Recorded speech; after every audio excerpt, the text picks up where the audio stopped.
नमस्कार मैत्रिणींनो, मी तेजस्वी चविष्ट भोजनवरती आपलं सर्वांचं मनापासून स्वागत करत आहे। आपण आज या ठिकाणी लहान मुलांसाठी पौष्टिक असे वरण बनवणार आहे। पण ते बनवण्यापूर्वी तुम्ही जर आमच्या चॅनलला सबस्क्राईब केलं नसेल तर सबस्क्राईब करा आणि बेल आयकॉनवर जाऊन क्लिक करा। आमची रेसिपी आवडल्यास लाईक अँड शेअर जरूर करा। चला तर आपण रेसिपीला सुरुवात करूया।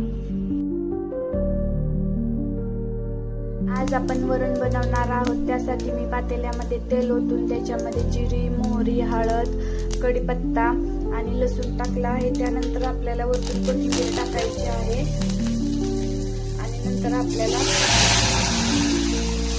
वरण त्यात टाकायचे आहे। शिजवलेली मूग डाळ आहे।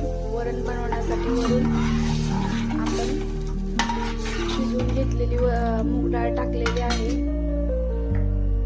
त्यानंतर आपल्याला त्याच्यामध्ये अर्धा चमचा मीठ टाकायचं आहे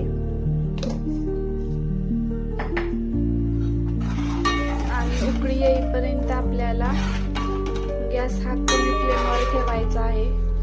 तुम्ही बघू शकता खूप छान असं आपलं वरण बनवून तयार झालं आहे। हे उकळलं की आपण हे भातासोबत खाऊ शकतो।